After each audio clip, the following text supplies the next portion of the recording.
Jadi ini sebenarnya resiko gagal bayarnya JHT oleh BPJS Ketenagakerjaan semakin besar gitu. Dan ini saya nggak tahu mitigasinya apa gitu. Ini yang paling penting mitigasinya. Saya nggak ngelihat ada satu mitigasi yang serius gitu ya. Ya istilahnya kalau cuman ya gunting-gunting pita, kemudian ke sana kemari seremoni gitu ya. Ya dekat-dekat dengan para penguasa gitu ya. Itu sih sebenarnya itu bukan satu kinerja, ya itu suatu aktivitas harian. Tapi harusnya secara strategis itu harus benar-benar real gitu, ada yang dikerjakan gitu kan untuk memitigasi resiko-resiko tadi. Bank DKI ini saya ambil contoh sebagai bank yang berada di daerah yang notabene Jakarta itu adalah pemasok iuran terbesar BPJS Ketenagakerjaan Nasional, 40% loh dari wilayah Jakarta. Tapi nilai investasi yang ditaruh di Bank DKI itu periode lalu itu di awal tahun zong itu. Terakhir saya dapat info hanya 400 M, kalah jauh dengan Bank Jabar yang sampai 9 triliun. Nah, wajar ketika itu Bank Jabar kemudian ya membuat satu mekanisme GN lingkaran atau apalah gitu yang kemudian dikonversi kepada optimalisasi kepesertaan informal. Nah, untuk DKI ini tidak.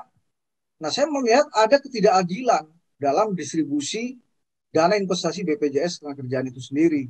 BPJS ini ibarat mobil itu ya mobil Ferrari. Ya kan gitu.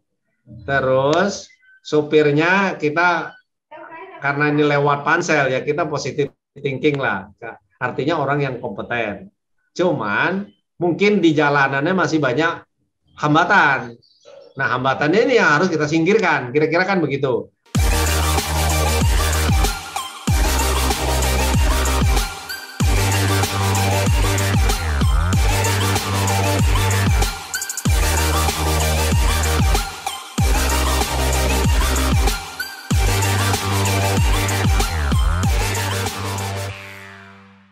Oke, Assalamualaikum warahmatullahi wabarakatuh. Salam jumpa Sobat Kedai Pena. Berjumpa lagi dengan saya, Ari Purwanto, pemimpin redaksi Kedai Pena dalam acara mingguan kita, PHD Corner, sebuah diskusi interaktif yang mendatangkan banyak narasumber yang berkompeten di bidangnya. Untuk tema kita kali ini, kita membahas soal investasi yang bermasalah yang dilakukan oleh BPJS Ketenagakerjaan. Sudah bersama kita Ketua Umum Organisasi Kesejahteraan Rakyat sekaligus mantan Dewan Pengawas BPJS Ketenagakerjaan, Bang Pumpida Hidayatullah. Bang Pum, apa kabar Bang Pum? Ya, Assalamualaikum warahmatullahi wabarakatuh. Sehat ya Bang Pum ya? Baik, alhamdulillah. Alhamdulillah ya kan. Di kantor apa di mana ini, Bang? Prokes jalan terus. Prokes jalan terus ya kan. Hari ini sedianya kan kita kan hari Rabu nih ya, tapi kita undur jadi hari Jumat karena saya kemarin habis vaksin nih Bang. Oh, udah 2 kali belum? Baru sekali? Udah dua kali makanya sudah mulai. Ya, jadi mudah-mudahan lah semua juga di sini juga mengikuti prokes dan kita lebih cepat menuju herd immunity ya Bang ya. Gitu. Bang Pum ini selain Bang Pum ada narasumber yang lain, ada Bang Heri Susanto dari Ombudsman. Bang Heri, apa kabar? Kanda Heri, apa kabar? Alhamdulillah baik. Alhamdulillah baik ya. Gimana aktivitasnya? Sehat, Bang? Number one. Alhamdulillah. Number one. Ya, di tengah kondisi pandemi gini ya memang harus pinter-pinter nih Bang ya untuk jaga imun dan tetap sehat ya Bang ya. Karena kalau sakit gimana mau ngerjain sesuatu nih buat bangsa nih Bang ya. Oke, untuk satu lagi narasumber kita sebenarnya kita sudah ada Pak Subianto dari DJSN, tapi beliau masih dalam koneksi. Kita akan pertama ke Bang Pum Hidayatullah dulu. Bang Pum, ini ramai di pemberitaan bahwa BPJS Ketenagakerjaan ini bermasalah dalam hal investasi. Sebenarnya dampak dari COVID-19 di mana dana investasinya keuntungan itu menurun dan lagi-lagi saya rasa ini bertentangan dengan sebuah keinginan Presiden Jokowi untuk kemudian menciptakan kesejahteraan umum. Nah, kalau Bang Pum sendiri ngeliatnya gimana? Apakah kaitan dengan investasi dengan kesejahteraan ini bertentangan dengan yang dilakukan oleh BPJS sekarang? Silakan Bang Pum. Ya, Terima kasih Bung Heri, ada Bung Subianto juga di sini yang saya hormati. Tentunya sahabat Kedai Pena di seluruh tanah air yang mengikuti acara ini. Saya apresiasi ya bahwa ini isu yang sangat sensitif sebetulnya karena sudah berkali-kali kita coba angkat tapi selalu mandek di permukaan gitu ya. Karena nampaknya kekuatan lobby secara komunikasi dengan dana yang berlebih ini bisa mempengaruhi pemberitaan gitu. Nah, jadi sehingga kadang-kadang pemberitaan itu terdistorsi gitu ya. Ya, paling tidak muncul suatu statement-statement yang transparan di dalam konteks capaian ini udah lumayan satu kemajuan ya dari lembaga yang namanya BPJS Ketenagakerjaan. Namun agak sedikit misguided tuh jadi artinya agak sedikit kurang tepat. Jadi ketika narasi dibilang ini karena COVID, ya sebetulnya saya melihat ini sesuatu yang salah ya persepsinya gitu. Karena sebenarnya tentu dalam konteks pasar COVID ini tiba-tiba sebagian memang terpengaruh oleh yang namanya pandemi ini gitu ya, sehingga saham-sahamnya jatuh. Tapi kan kalau kita lihat misalnya kayak Indonet kemarin, itu naiknya kan bergila-gilaan gitu kan kalau kita bicara pasar gitu ya. Jadi sebenarnya tergantung kita mau main di mana. Nah, kalau kita memang main di tempat yang salah, pasti salah gitu. Mau itu kondisinya pandemi, mau itu kondisinya ya istilahnya normal gitu ya. Nah, itu yang salah satu yang harus kita kasih catatan ya, bahwa sebenarnya banyak produk-produk yang tiba-tiba memberikan opportunity untuk mendapatkan keuntungan yang besar gitu sebetulnya. Tapi kenapa kita nggak bisa membaca itu? Kenapa kita nggak pernah mampu membaca itu? Nah, itu tuh yang saya ingin memberikan catatan satu. Yang kedua, ya sebetulnya yang namanya unrealized loss yang disampaikan 30 sekian triliun itu, nah sebelumnya kan sudah pernah kita sampaikan. Dan itu sebelum pandemi, itu pun sudah minus puluhan. Ya, dalam 10 tahun terakhir Kejaksaan Agung. Gitu sebenarnya. Jadi, pada dasarnya saya selalu bilang ada sekitar 200-an triliun dana yang nggak bisa bergerak di BPJS. Karena apa? Karena pertama, ya tidak ada mekanisme cut loss. Satu. Yang kedua, ada mekanisme cut loss sebenarnya dibolehkan, tapi pada ragu-ragu. Yang ketiga, mekanisme cut loss itu dianggap menjerumuskan, takutnya menjadi katakan jebakan Batman sehingga menyebabkan orang nanti masuk penjara dan lain-lain gitu, dianggap korupsi. Nah, ini yang sebenarnya harusnya diklarifikasi, dijelaskan gitu ya. Saya sih curiganya isu cut loss ini memang enggan dilaksanakan, enggan dilakukan karena merugikan pihak-pihak tertentu ya. Merugikan pihak-pihak tertentu. Siapa Bang pihak tertentunya Bang? Boleh dijelaskan nggak? Siapa pihak tertentu yang merasa dirugikan itu Bang? Ya sekarang kalau saya beli saham kamu nih, beli saham Kedai Pena, ya kan tiba-tiba sahamnya turun, saya jual. Yang dirugikan siapa? Ya.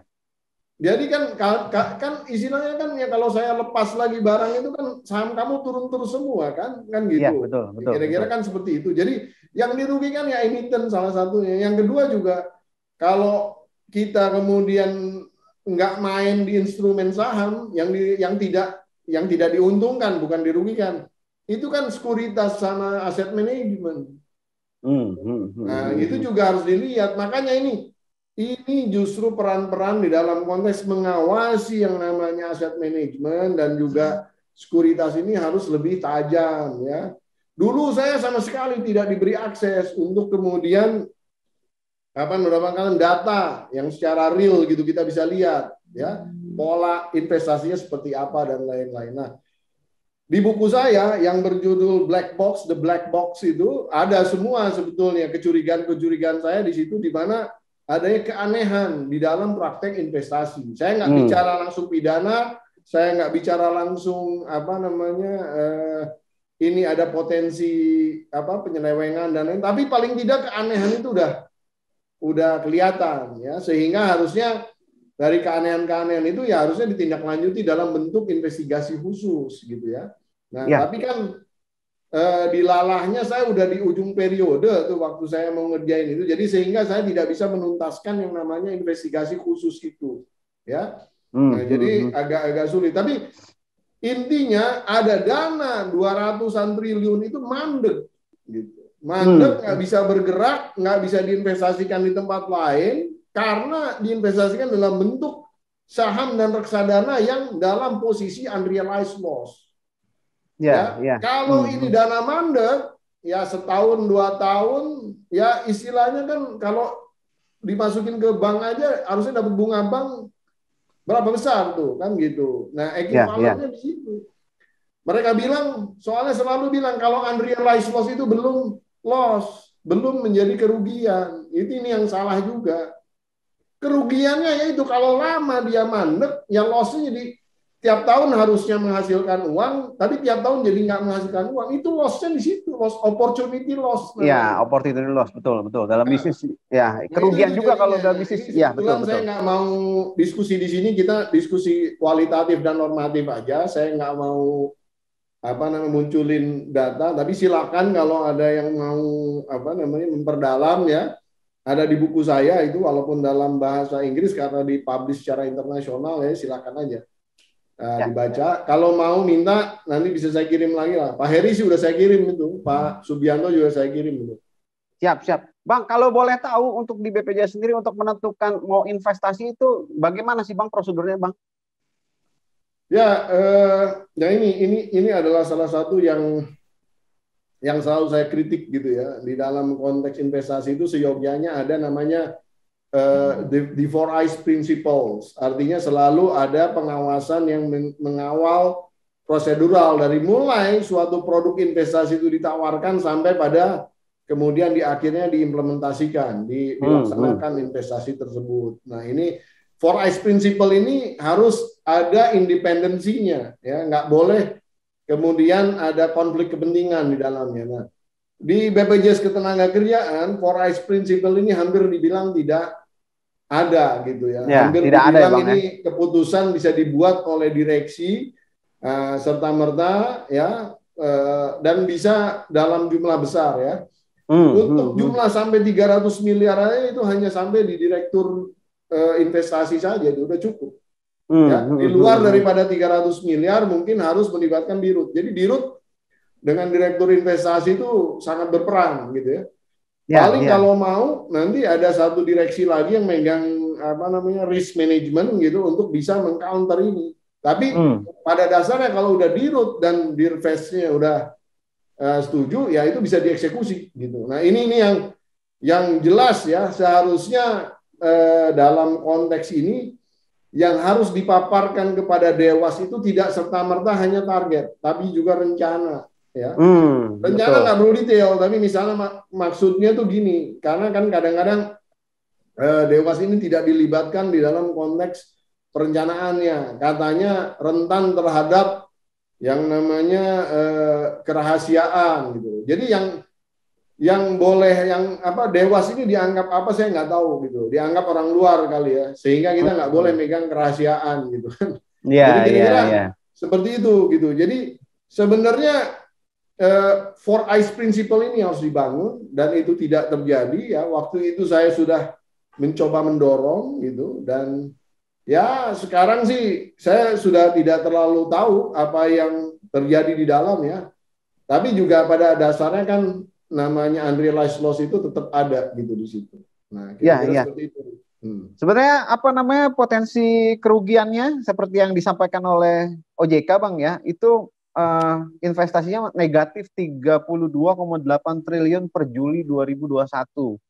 Nah, OJK juga menyebut kinerja negatif itu di sektor investasi reksadana yakni minus 8,1 triliun. Sebelumnya BPJS juga telah melego kepemilikan saham di 3 emiten Bang. Pertama itu Krakatau Steel, kedua Indo Tambang Raya Megah, dan ketiga Salim Infomas Pratama. Nah, investasi ini apakah sudah pas dengan BPJS Ketenagakerjaan? Karena kan BPJS Ketenagakerjaan sebuah lembaga yang punya nilai nilai sosial tinggi gitu Bang ya, tapi kemudian diinvestasikan pada sektor-sektor privat, apakah layak Bang?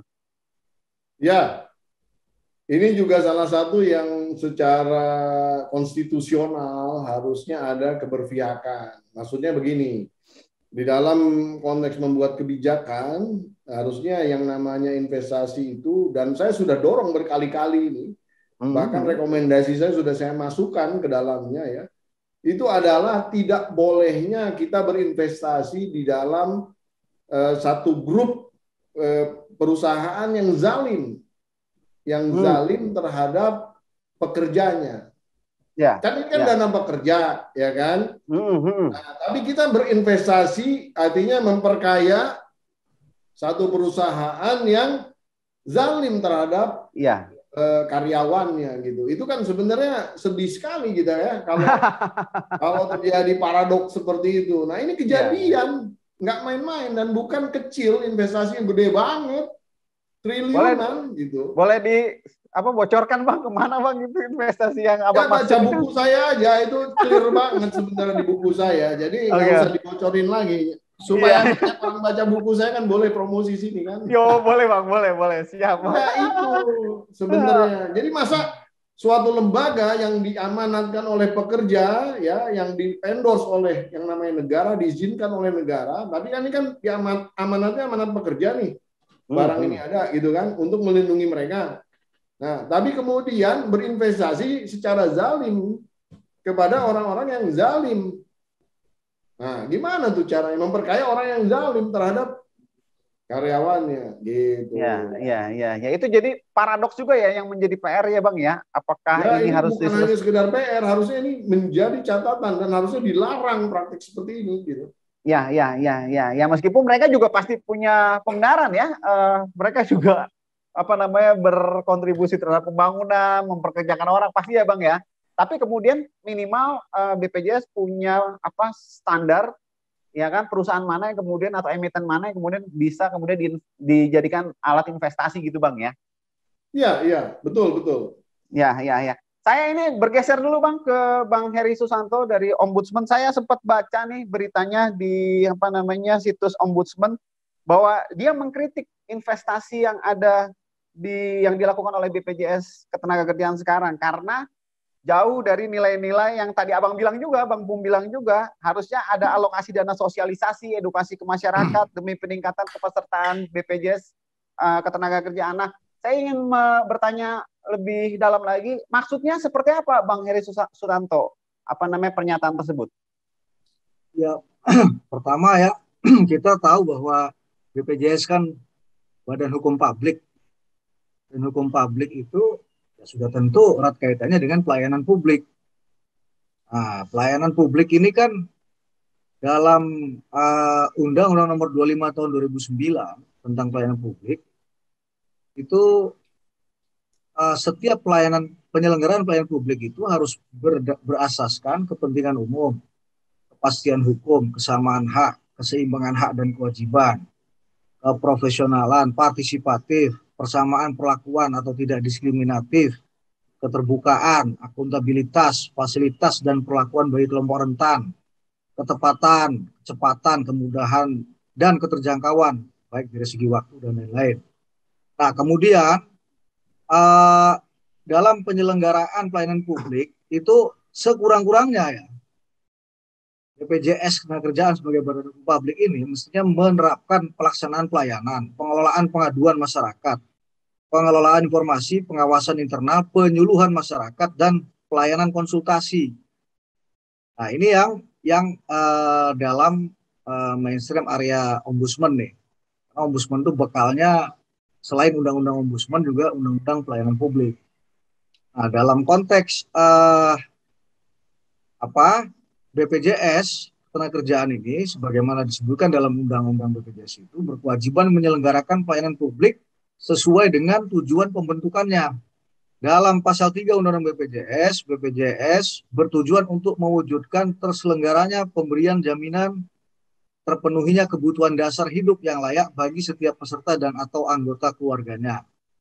Nah, di masalah investasi saham ini, saya mencermati ya dari sejak implementasi Undang-Undang BPJS ya, dan pendirian BPJS itu sendiri, terutama BPJS Ketenagakerjaan, itu belum pernah gitu loh mendapatkan informasi terkait dengan kemana distribusi saham yang diinvestasikan oleh BPJS Ketenagakerjaan ini. Ini kan dana publik kan.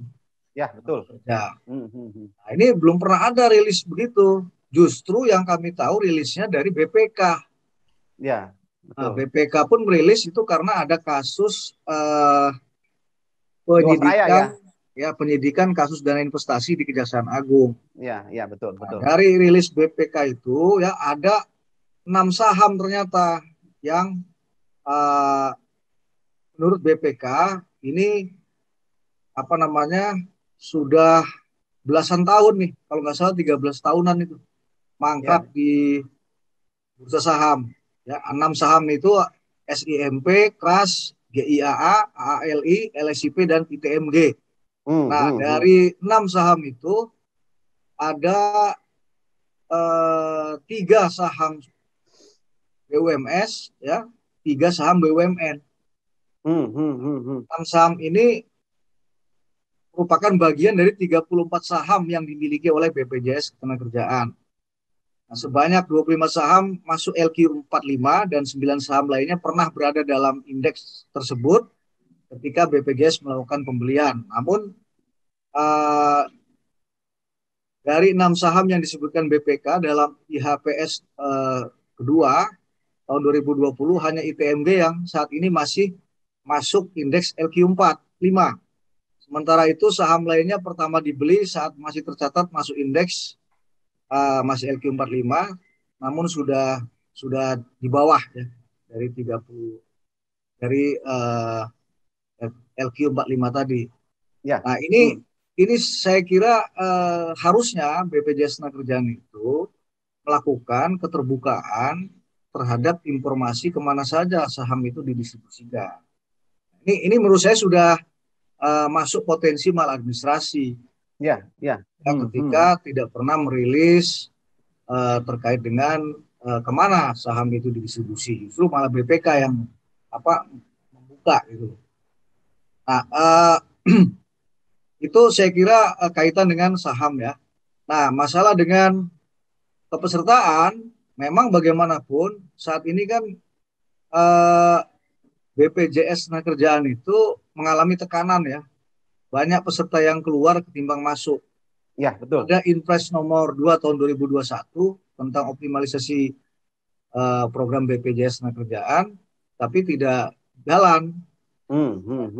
Ada seolah-olah saling menyandra antara kementerian lembaga, pemerintah daerah ya dengan BPJS Ketenagakerjaan sendiri. Nah, harusnya kan BPJS Ketenagakerjaan ini yang sebagai leading sektornya kan terdepan nih dalam mendorong implementasi atau melaksanakan implementasi dari Inpres tersebut. Nampaknya BPJS tersandra oleh persoalan COVID lah, oleh persoalan keterbatasan anggaran. Padahal anggarannya kan besar itu. Dan malah dipakai buat investasi ya Bang ya? Ya memang di investasi hanya sekitar 20%-an ya. 20% tapi kan, ya. Tapi kan ini harusnya jangan banyak diarahkan kepada operasionalisasi daripada pejabatnya gitu loh, dari pusat sampai cabang. Justru harusnya didorong kepada bagaimana peran serta masyarakat, peran serta pekerja, stakeholder BPJS Naker yang harus didorong partisipasinya, karena BPJS ini kan badan hukum publik gitu. Nah, makanya perlu sosial edukasi segera. Ini kan mandek karena tadi alasan COVID, anggaran terbatas lah segala macam. Mengharapkan dari kementerian lembaga maupun pemerintah daerah juga sama. Bilang nggak ada anggaran katanya, banyak yang direfocusing. Nah, sehingga Inpres nomor 2 tahun 2021 ini yang sejatinya merupakan support dari Presiden Joko Widodo terhadap program BPJS menjadi mandek, tidak terlaksana dengan baik. Nah, di situ titik tekan kita bahwa di era pandemi ini selain memang banyak yang ter-PHK, banyak yang resign, banyak yang dirumahkan pekerja ini, tidak ada lagi yang diminta mereka kecuali haknya yaitu jaminan hari tua Ya, betul. sebagai tabungan mereka di BPJS Ketenagakerjaan. Nah, ini juga banyak yang belum mendapatkan hak-haknya karena sulitnya mengakses. Kalaupun ada pelayanan online ya justru tidak ada literasi, tidak ada sosialisasi, edukasi. Ya, tadi dari sisi kepesertaan juga nggak jalan sosialisasi edukasinya.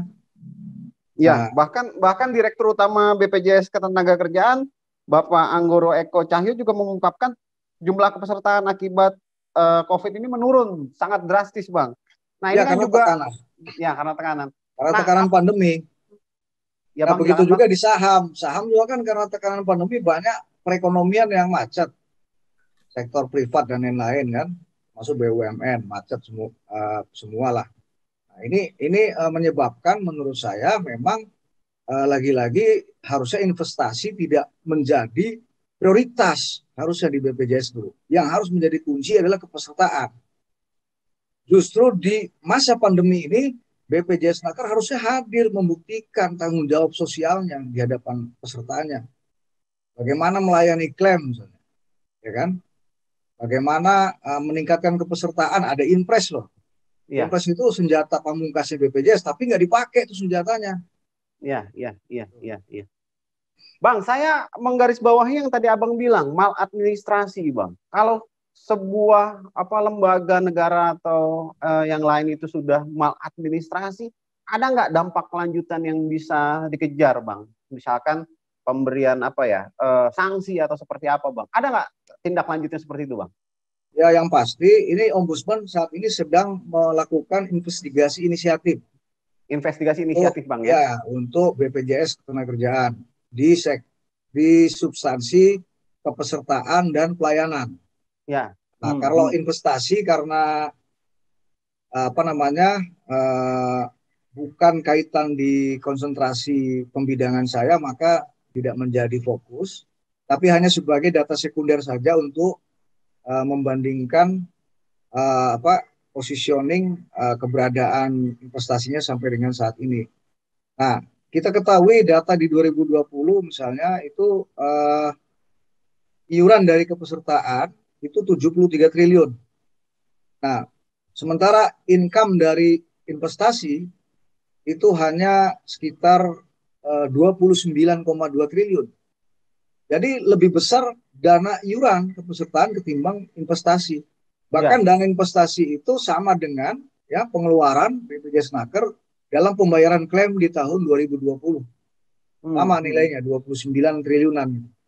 Jadi kami memandang bahwa kepesertaan ini adalah kunci. Cuma ya itu tadi, BPJS Naker ini sepertinya sudah bukan lagi menjadi sebuah badan hukum publik yang concern dalam perlindungan dan jaminan sosial tenaga kerjaan untuk pekerja, tapi seperti fund manager, seperti bank penyelenggara jaminan sosial.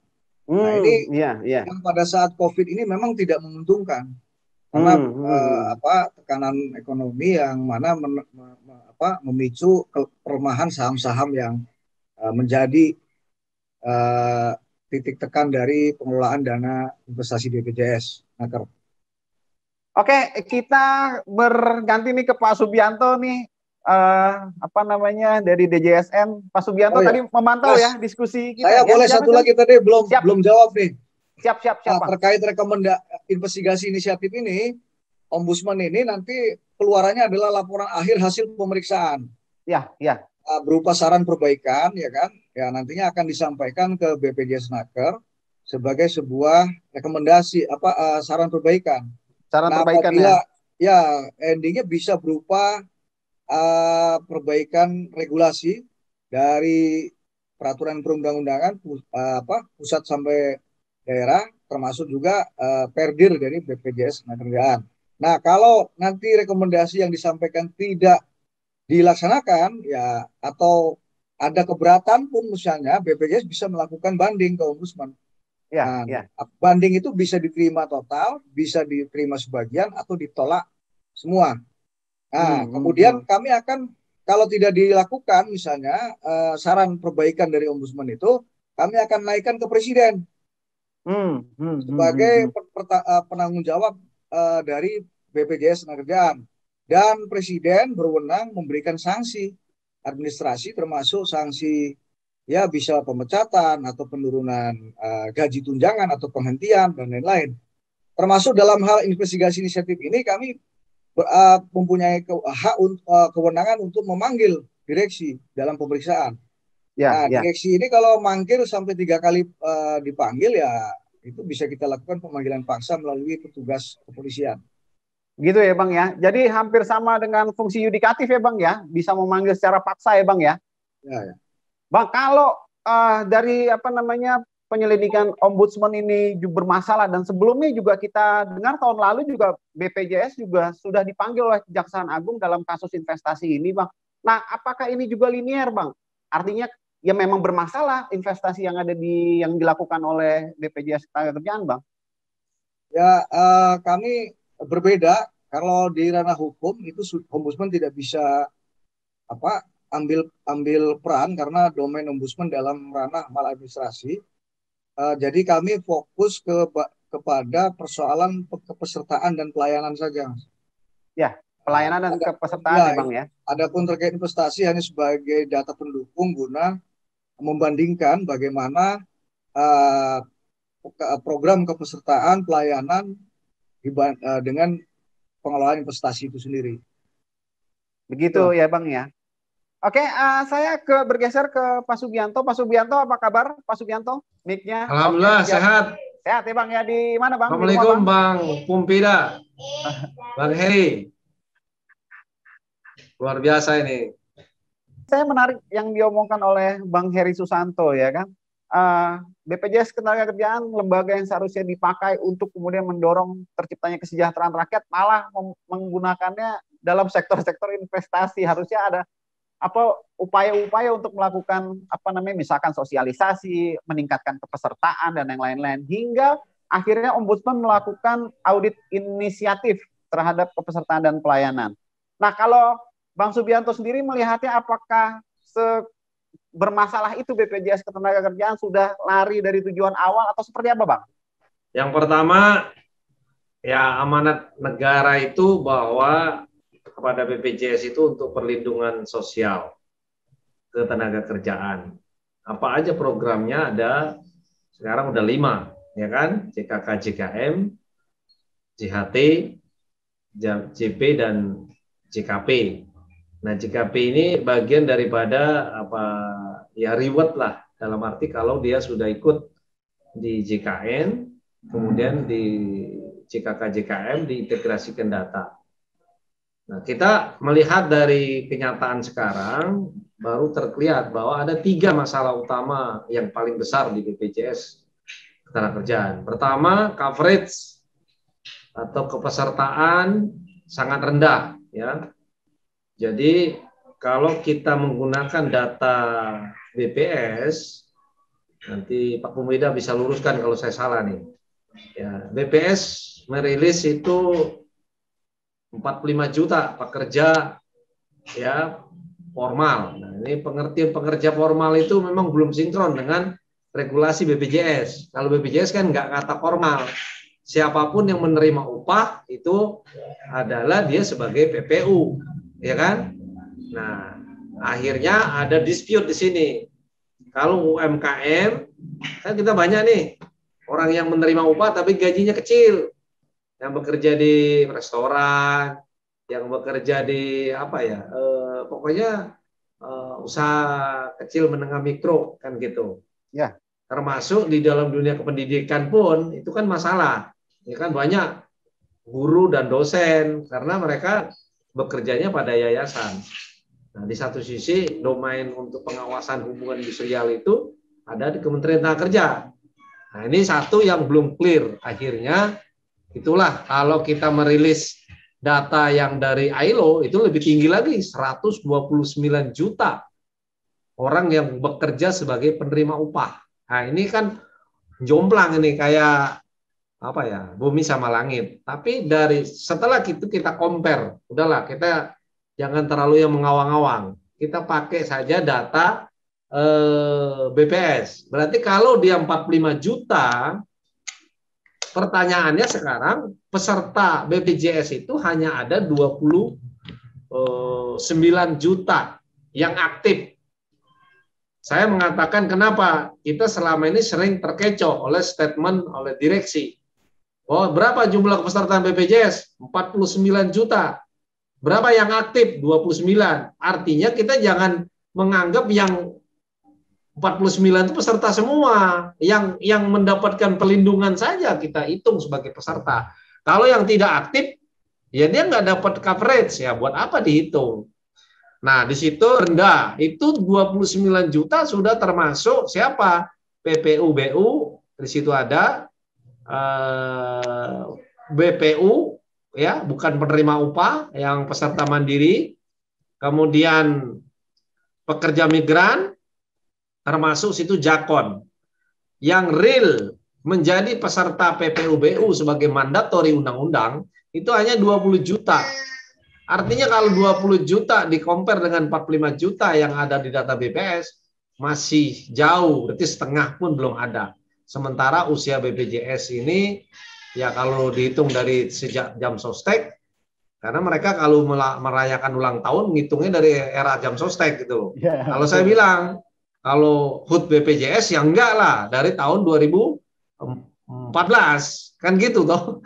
Karena lahirnya Undang-Undang BPJS kan 2014. Betul, kalau betul. Era jam sostek itu bukan BPJS, itu PT gitu loh. Ya. Nah, artinya di situ masih sangat rendah. Nah, setelah di-compare lagi ke data yang menerima JKP dari 20 itu hanya 11 juta. Ya kan? Ya, ini ada persoalan serius di data, ya kan? Yang kedua, tentang masih kesadaran tentang jaminan sosial kerjaan masih rendah. Jadi banyak sekali modus sekarang mencairkan JHT pura-pura PHK, apalagi di tengah pandemi Covid ini kelihatannya cukup tinggi. Karena dari data yang kami terima ada per Juli 2020 ya waktu itu ada 4,5 juta orang non-aktif. Setelah ditelusur, 78% itu mengundurkan diri. Ini masih dewasa waktu itu masih Bro Pumpida ini kan. Gitu. Pawapres. Nah, yang selanjutnya yang ketiga, ini lemahnya penegakan hukum.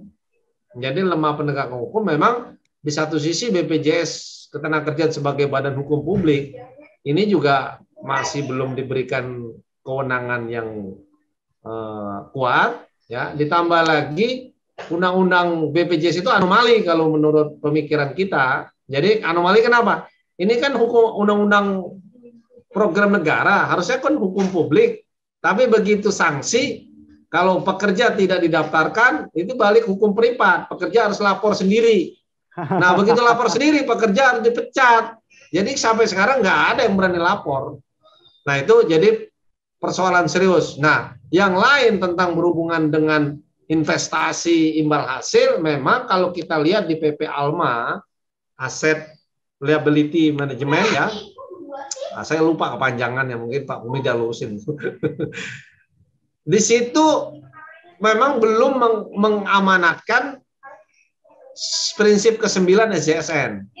Kan ada tuh prinsip ke-9 itu pengelolaan dana jaminan sosial semaksimal mungkin untuk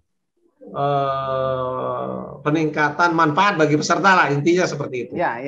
Kenapa bedanya PT Jam Sostek dengan BPJS di situ? Karena waktu Jam Sostek dia masih kena objek pajak iurannya, ya Bro Pubida ya. Tapi begitu BPJS sudah enggak. Nah, dia ada badan hukum ini nirlaba, artinya kalau ada apa-apa kembali kepada peserta. Nah, di Undang-Undang PP Alma itu ada bicara investasi. Ini memang sedang dilakukan revisi, sekarang sedang digodok di Kemenaker, ya, karena waktu itu udah sampai ke Seknek dikembalikan. Ada 3 isu yang belum clear karena memang belum ada payung hukumnya. Satu tentang cut loss. Itu yang Bro Pumpida sering dengungkan. Saya mengucapkan terima kasih nih atas bantuan yang mewakili pekerja. Jadi memang di situ kelihatan Tapi saya nggak bisa mengatakan ada itu saya nggak di luar apa kompetensi saya. Tapi kalau Bro Pumpida melihat ada yang lain itu karena dia melihat dari dalam, kan beda ya. Ya kan? Nah, tapi di satu sisi kelemahan regulasi ini memang ada peluang untuk terjadinya apa yang disampaikan Bro Pumpida. Nah, artinya itu harus ada perbaikan, ya, cut loss, kemudian unrealized loss dan realized, gitu kan? Ya, ya. Nah, yang ketiga tentang imbal hasil. Nah, imbal hasil saya bilang kalau cuma sekedar suku bunga bank pemerintah aja, ngapain ada pansel? Saya terang-terangan ngomong. Saya juga bisa kok dari direktur investasi kalau begitu. Ngapain ngurusin duit sebanyak itu, masa nggak bisa? Hanya memberikan imbal hasil seperti suku bunga deposito bank pemerintah. Kita mintanya di atas itu, ya.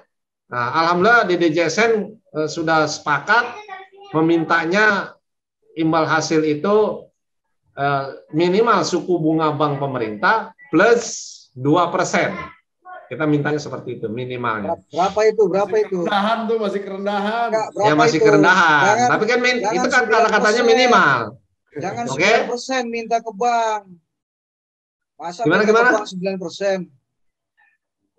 Jangan 9% minta ke bank. Bank susah jualnya, pasti nanti jadi rentenir ke rakyat tuh.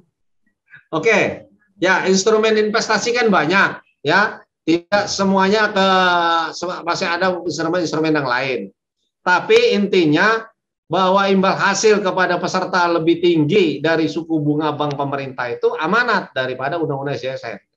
Jadi seperti itu. Nah, masalah mekanisme tentang investasi di bank itu seperti apa? Nanti itu kan ada banyak instrumen-instrumennya. Termasuk investasi yang langsung. Ya, kita juga pengennya clear. Contoh nih, peserta pada saat bangun menara Jam Sostek dulu, namanya sekarang udah menara BP Jam Sostek. Itu kan menggunakan dana peserta. Pada saat peserta yang ngambil itu dihitung atau enggak dengan nilai kekiniannya. Kan itu kan? Ya, termasuk hasil pengembangan yang sedang berjalan. Jadi contoh nih, kalau saya peserta JHT tahun ini ada hasil dong tiap bulannya. Nah, itu dihitung apa enggak? Nah, itu kan belum jelas di dalam regulasinya. Nah, jadi banyak peluang-peluang perbaikan yang harus kita dorong bersama. Saya pikir ini inisiatif dari Ombudsman luar biasa nih, Bung Heri ini, untuk mendorong perbaikan di BPJS. Kita juga sangat mendukung, dan juga diskusi hari ini bagian daripada itu. Tapi intinya begini, kalau saya sering mengilustrasikan, BPJS ini ibarat mobil itu ya mobil Ferrari, ya kan gitu. Terus sopirnya kita, karena ini lewat pansel ya, kita positive thinking lah, artinya orang yang kompeten. Cuman mungkin di jalanannya masih banyak hambatan.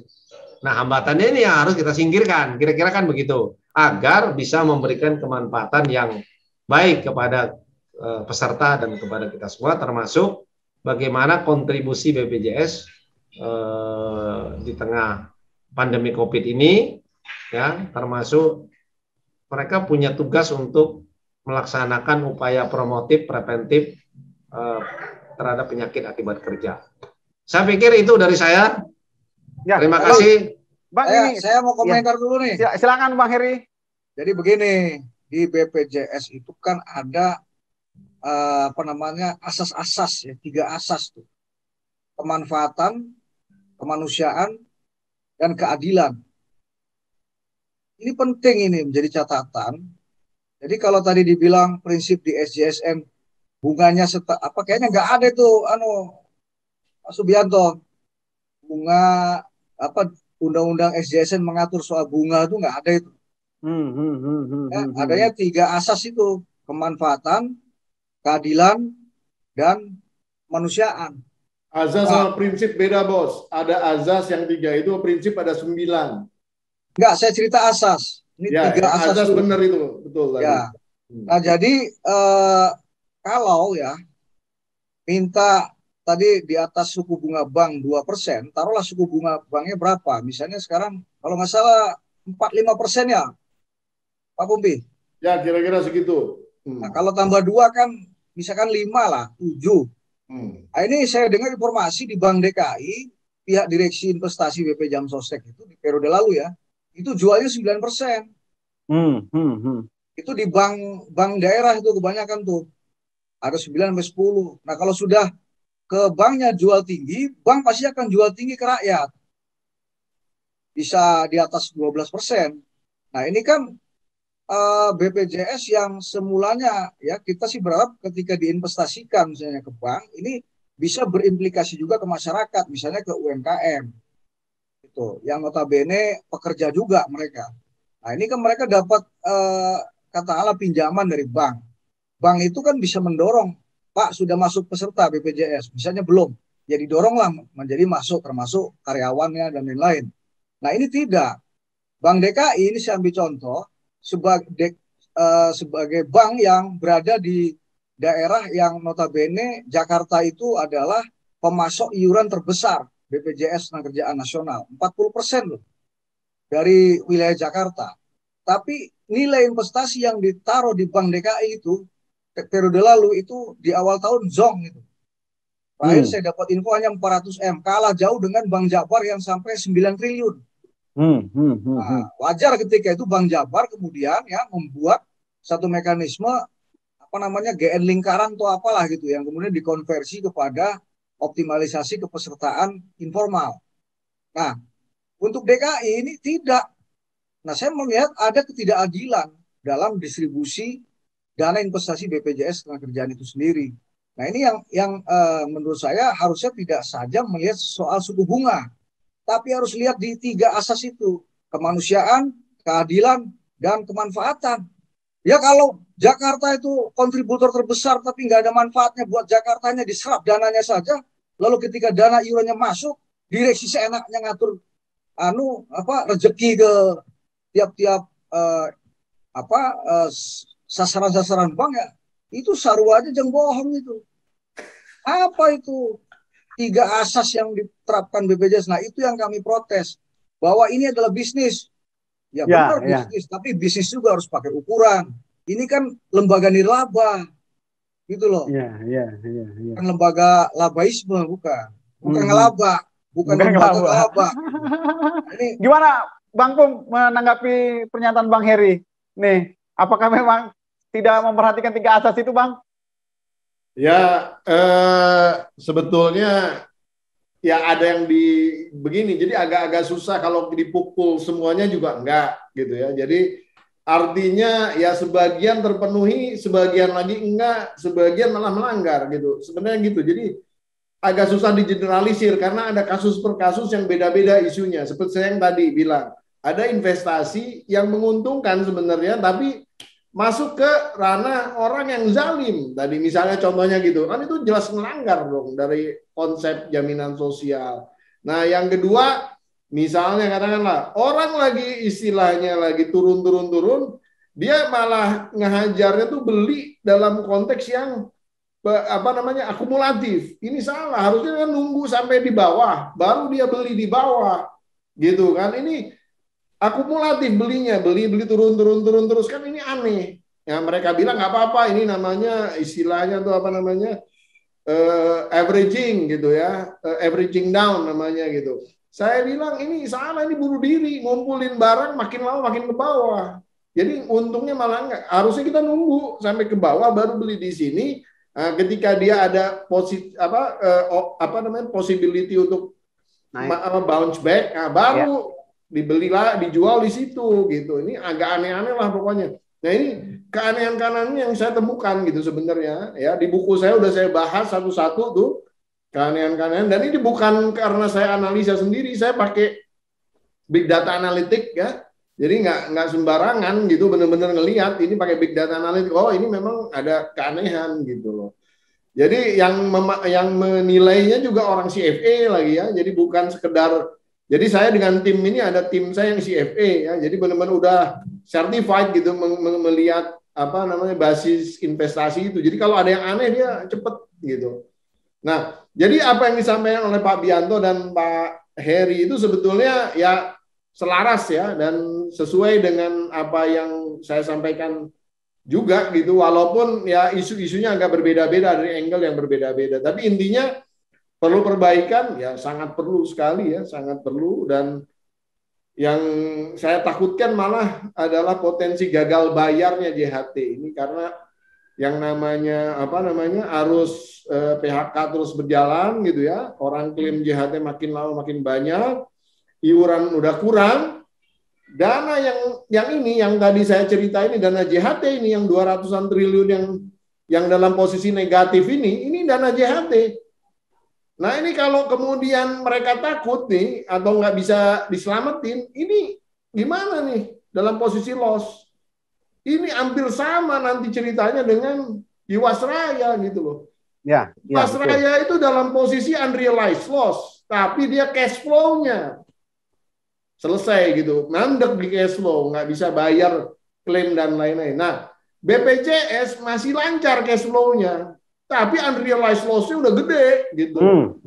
Nah, cuman karena iurannya masih ada yang iur, saya nggak tahu nih sekarang berapa ya, Pak Bianto mungkin lebih up to date lah dalam konteks itu, nanti bisa nambahin. Nah, ini lama-lama juga tergerus iuran ini karena ada PHK gitu, gelombang PHK.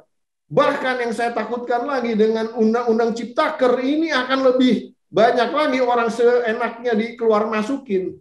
Ya, dampaknya ya Bang jadi ya. Nanti yang namanya perpindahan pemberi kerja itu akan lebih banyak lagi itu karena undang-undang Ciptaker. Jadi ini sebenarnya resiko gagal bayarnya JHT oleh BPJS Ketenagakerjaan semakin besar gitu. Dan ini saya nggak tahu mitigasinya apa gitu. Ini yang paling penting, mitigasinya.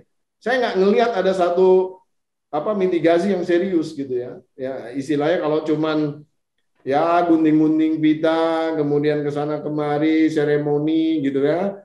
Ya dekat-dekat dengan para penguasa gitu ya. Itu sih sebenarnya itu bukan satu kinerja, yaitu suatu aktivitas harian. Tapi harusnya secara strategis itu harus benar-benar real gitu, ada yang dikerjakan gitu kan untuk memitigasi resiko-resiko tadi gitu. Kira-kira itu. Ya, menarik nih potensi gagal bayar JHT ya Bang ya, sebagai dampak unrealized potensial loss ya Bang ya. Nah, kalau Bang Subianto melihatnya bagaimana? Apakah memang ada potensi gagal bayar seperti nanti bisa saja seperti kasus Jiwasraya, Bang Subianto? Untuk JHT itu rasio solvabilitasnya memang di bawah 100% ya. Jadi memang ini sudah menjadi pemantauan bersama ya. Dan ini kemarin maka waktu dulu mau ada relaksasi iuran, JHT kan tidak kita setujui, kita bilang nggak fair gitu loh kalau JHT itu direlaksasi. Kenapa? Karena pekerja pada saat itu tidak diberikan, karena ditunda ya iurannya, otomatis kan tidak ada pengembangan. Itu bentuk kontribusi sebagai rasa keprihatinan bersama. Maka akhirnya ya JHT relaksasinya hanya tidak dikurangin iurannya tapi ditunda. Artinya besarannya saya lupa komposisinya, tapi sejak 2021 udah kembali normal lagi dan kekurangan itu udah mulai dicicil. Jadi artinya dalam rangka itu. Jadi betul apa yang disampaikan Bro Pumpida ya. Jadi tapi problem ini memang banyak hal yang mempengaruhi ya. Jadi kalau dari kajian kita di DJSN, ini kan ibaratnya ekosistem jaminan sosial kita itu kan nggak sehat. Pertama, Permenaker 19 tahun 2015 kalau nggak salah ya, tentang tata cara pencairan JHT itu memang tidak sesuai dengan filosofi jaminan hari tua gitu loh. Dan itu tidak sesuai dengan undang-undang. Kalau undang-undang itu masa kepesertaan 10 tahun ya, terus baru bisa dicairkan dengan masa tunggu 1 bulan. Tapi di Permenaker itu ya itu karena memang ada dispute dengan PP 60 kalau nggak salah. Jadi di sana kepesertaan berapapun begitu dia di PHK bisa dicairkan. Nah, mungkin pada saat itu memang agak sedikit bukan kita memberikan toleransi enggak ya, tapi karena waktu itu disitulah pentingnya JKP, jaminan kehilangan pekerjaan. Jadi orang kalau ter-PHK itu dia butuh masa untuk merecovery keadaan sosialnya, kondisi sosialnya kurang lebih sampai 6 bulan. Maka ada JKP sekarang ya pelaksanaannya memang masih menunggu di Februari 2022 karena kan integrasinya baru selesai, setelah itu baru menunggu masa iur 1 tahun dan sebagainya. Nah, jadi memang ini banyak sekali memang PR-PR yang harus kita dorong gitu loh. Jadi termasuk Ombudsman tadi melakukan inisiatif itu kan rekomendasi kepada Presiden itu bisa berbagai hal ya yang memang ditemukan. Jadi nanti mungkin ada regulasi yang memang kurang mensupport, ada bicara kompetensi atau memang ada penyalahgunaan. Nah, nanti kan kelihatan di situ seperti apa. Nanti tentu dari situ ya Presiden sebagai pimpinan tertinggi dalam konteks jaminan sosial karena ini program negara ya pasti mengambil kebijakan-kebijakan itu. Tapi tadi yang sampaikan Bung Heri, jadi tentang 3 azas itu setahu saya dia tidak 3 azas itu adalah filosofinya. Tapi dalam penerapan operasional jaminan sosial ada 9 prinsip. Nah, saya tadi mengutip prinsip ke-9. Prinsip ke-9 itu artinya pengelolaan dana jaminan sosial semaksimal mungkin untuk kepentingan peningkatan manfaat bagi peserta. Nah, salah satu investasinya yang kita evaluasi ya kalau sesuai dengan suku bunga Bank Himbara ya buat apa ada pansel gitu loh. Artinya kita nggak perlu orang pintar di situ. Nah, tapi instrumen investasi kan bukan hanya ke bank, kan banyak instrumen lain. Artinya di bank saya setuju, ibaratnya nggak mungkin juga bank itu bisa memberikan menjual yang lebih kalau ditekan dengan suku bunga yang tinggi. Tapi yang dimaksud return itu ntar dulu, Bung. Return itu kan tidak hanya dari bank, artinya banyak instrumen investasi lain yang bisa, jadi di bank mungkin dia rata-rata suku bunga bank pemerintah, tapi di tempat lain dia mendapatkan lebih yang lebih. Nah, itu yang kita minta. Jadi tidak semuanya harus ke bank kan. Instrumennya mungkin bisa dijelaskan ada Bro Bumpida itu banyak. Ya, terima kasih. Saya pikir begitu. Ya, silakan Bang Heri udah gatel nih, Bang. Silakan, Bang.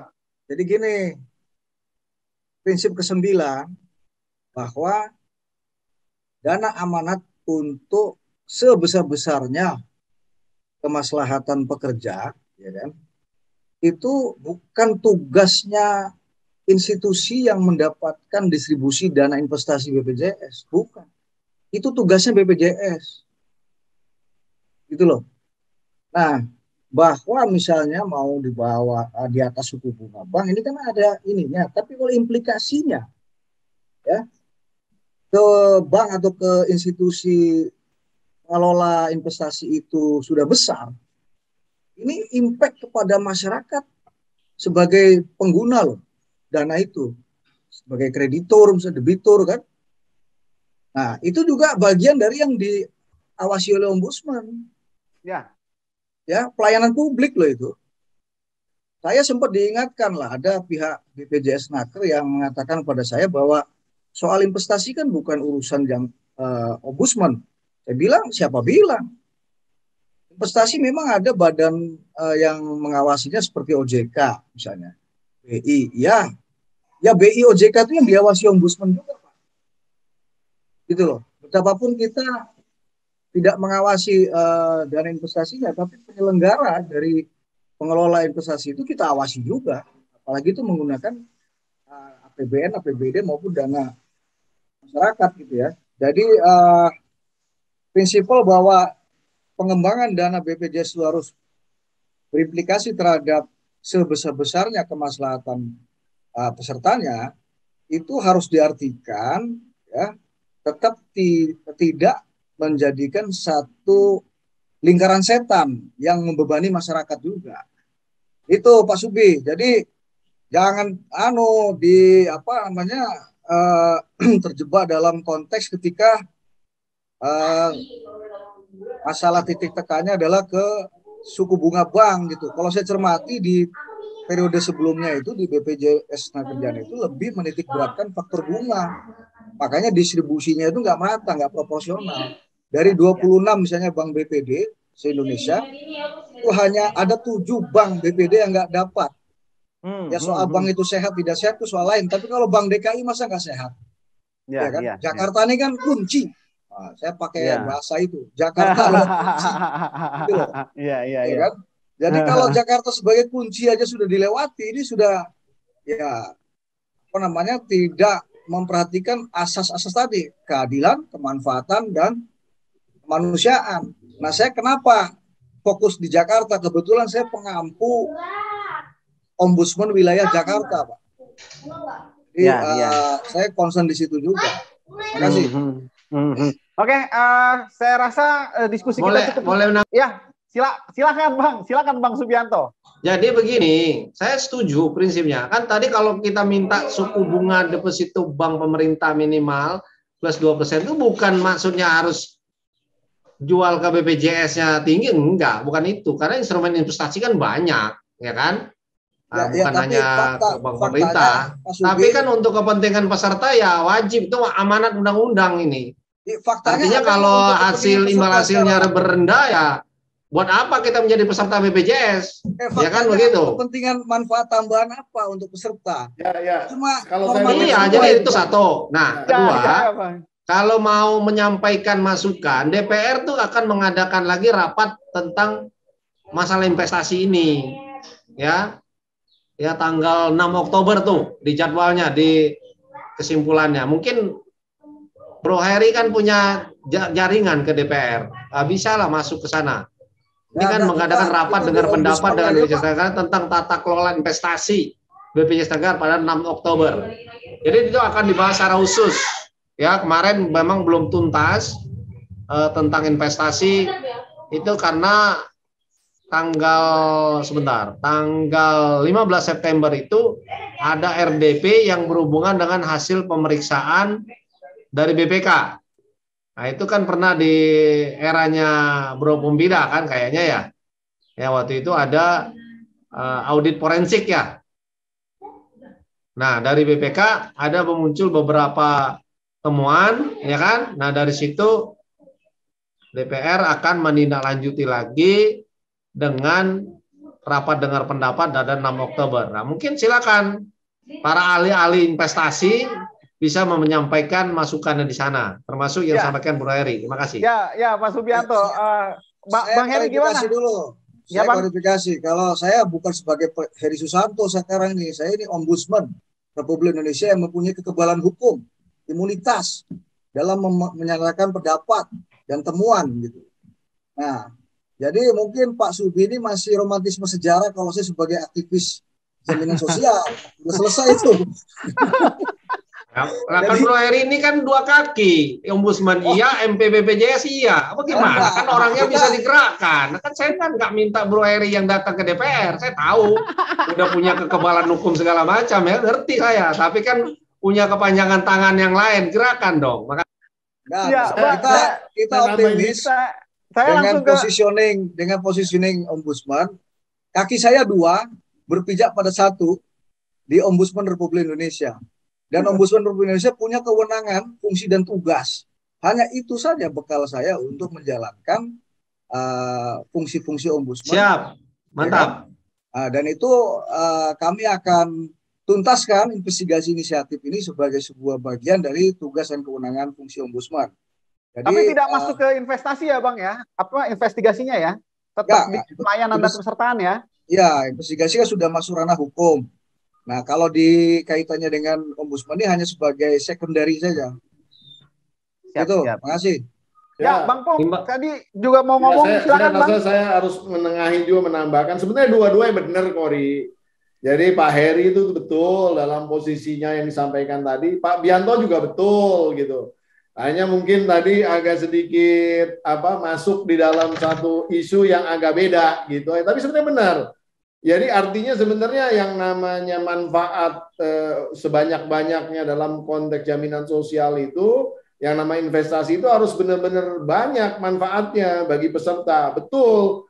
Belum tentu dalam konteks yang namanya tadi bunga bank ataupun juga belum tentu di situ. Tapi Pak Subi juga benar, ada aturannya yang mengatakan minimal harus yang namanya bunga deposito gitu ya, minimal tuh di atas bunga deposito. Jadi walaupun cuma 0,1% di atas bunga deposito itu udah di atas. Nah, cuman memang keberhasilan investasi itu suka tidak suka dihitung dari persentase. Nah, memang produk ya, kalau dari bank tuh saya rasa itu sebenarnya udah masuk ke ranah ilegal ya, kalau kemudian dari BPJS minta angka menekan bunga gitu ya, tambahan bunga yang besar ke bank itu udah jadi suatu praktek yang ilegal dan memang harus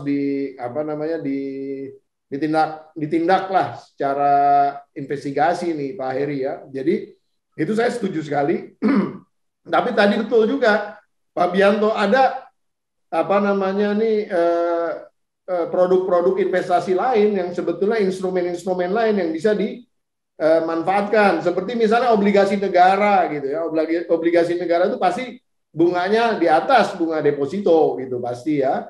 Terus kemudian juga saham sama reksadana ini seharusnya kalau benar di manage ini high risk high return gitu loh.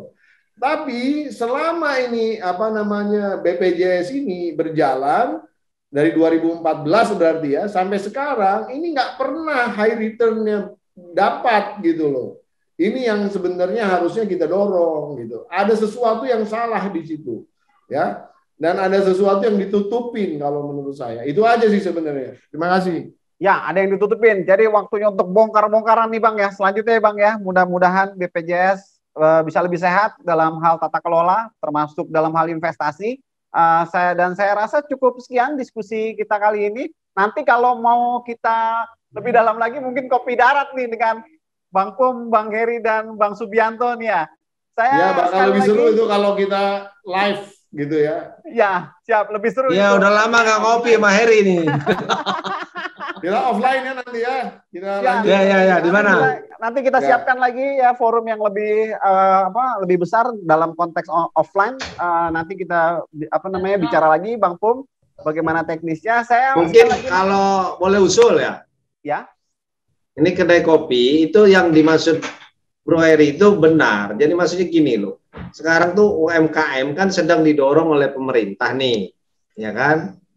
Nah, kalau kita melihat UMKM sebagai hal yang perlu didorong, memang salah satu Bang, mohon maaf, sumber ini akan panjang lagi Bang. Saya tutup dulu sesi diskusi ini, nanti recordingnya kita. Iya, maksud saya diskusinya, diskusi lanjutannya tentang bagaimana peran BPJS mendorong UMKM gitu loh. Oke.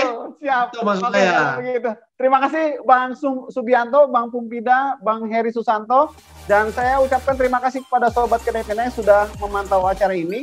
Sampai jumpa di PHD Corner selanjutnya minggu depan.